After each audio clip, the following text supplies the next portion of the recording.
थंडीमध्ये अगदी लहानांपासून मोठ्यांपर्यंत सर्वांनी आवर्जून खावी अशी पौष्टिक असणारी अळीवाची खीर आज आपण बनवणार आहोत।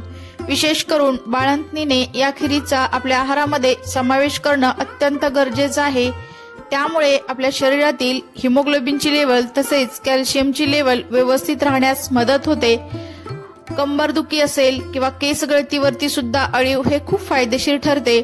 तर आज आपण बहुगुणी सर्व घटकांनी परिपूर्ण असणारी अळीवाची खीर बनवणार आहोत। चला तर मग आपण रेसिपीला सुरुवात करूयात।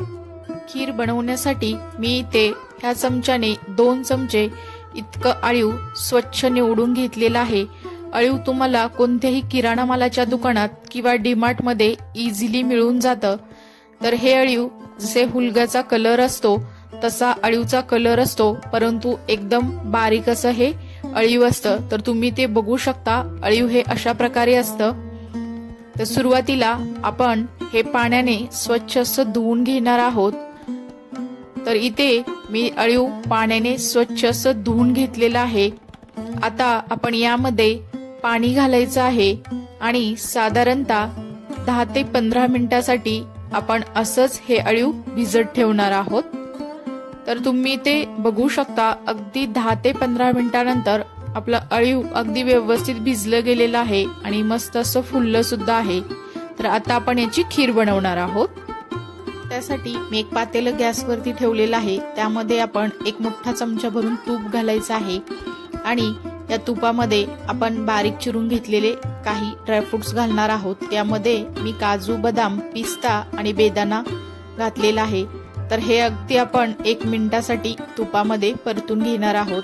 तसेच यामध्ये आपण हे भिजवून घेतलेलं अळीव घालायचं आहे आणि हे सुद्धा चांगलं तुपामध्ये 1 ते 2 मिनिटासाठी व्यवस्थितपणे परतून घ्यायचं आहे। तर अळीव हे शरीरासाठी खूप फायदेशीर ठरतं। त्यामुळे थंडीमध्ये तुम्ही आवर्जून मुलांना तसेच आपण सर्वांनीच अळीवची खीर किंवा अळीवचं आपण अनेक वेगवेगळे पदार्थ बनवू शकतो। तर अळीवचे लाडू सुद्धा खूप छान होतात, खूप पौष्टिक असतात, ते सुद्धा तुम्ही बनवू शकता। परंतु थंडीमध्ये तुम्ही अळीवचा आपल्या आहारामध्ये समावेश करणं खूप गरजेचं आहे। तर इथे आपले 2 मिनिटे अळीव आणि ड्रायफ्रुट्स तुपामध्ये मस्त असे परतले गेलेले आहेत। आता आपण यामध्ये अर्धा लिटर इतकं दूध घालायचं आहे। तर इथे तुम्ही बघू शकता, दूध घातल्यानंतर त्याला आपण असं व्यवस्थित असं मिक्स करून घेऊयात आणि त्यामध्ये 2 ते 3 चमचे इतकं मी केशर दूध घातलेलं आहे। त्यामुळे आपल्या खिरीला कलर सुद्धा अगदी छान येतो आणि चव सुद्धा एकदम मस्त येते। थोडंसं आपण त्याला हलवून घेऊयात। त्यानंतर इथे मी 4 चमचे इतकी साखर घालणार आहे। ज्या चमच्याने मी अळीव घेतलं होतं अगदी त्याच चमच्याने 2 चमचे अळीवला मी 4 चमचे इतकी साखर घातलेली आहे।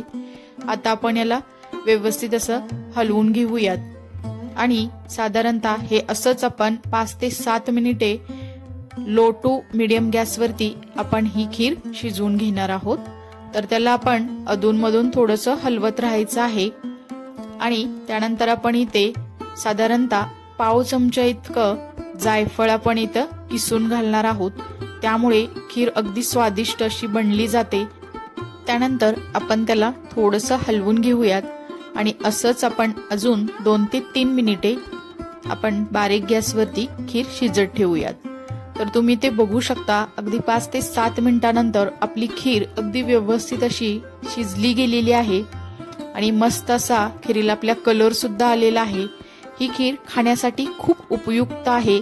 तसेच अगदी कमी वेळेमध्ये तुम्ही इन्स्टंट अशी ही अळीवची खीर बनवू शकता। सर्व घटकांनी उपयुक्त अशी ही अळीवची खीर बनली जाते। यामध्ये आयर्न, फायबर तसेच कार्बोहायड्रेट तसेच अनेक व्हिटॅमिन्स असतात। त्यामुळे केस गळतीवरती किंवा कंबरदुखीवरती ही खीर अतिशय उपयोगी ठरते। विशेष करून थंडीमध्ये बाळंतणीने ही अळीवची खीर खाल्लेली अतिउत्तम, कारण यामुळे तुमच्या शरीरातील हिमोग्लोबिन तसेच कॅल्शियमची लेवल व्यवस्थित राहण्यास मदत होते। अळीवची खीर तुम्ही अनेक वेगवेगळ्या प्रकारे बनवू शकता। गुळाची सुद्धा अळीवची खीर बनवता येते, परंतु त्याची करण्याची पद्धत थोडीशी वेगळी आहे। आज आपण इथे साखरेची ही अळीवची खीर बनवलेली आहे। ही रेसिपी तुम्हाला कशी वाटली हे मला नक्की कमेंट्समध्ये सांगा आणि जर रेसिपी आवडली असेल तर दीपाज किचन या यूट्यूब चॅनेलला लाईक, शेअर आणि सबस्क्राईब करा आणि शेजारील बेल आयकॉनवरती क्लिक सुद्धा करा, कारण तुम्हाला अशा छान छान साध्या सोप्या रेसिपी पाहायला मिळतील। नंतर भेटूया आपण अशाच एका छान अशा रेसिपी सोबत। तोपर्यंत सर्वांना धन्यवाद।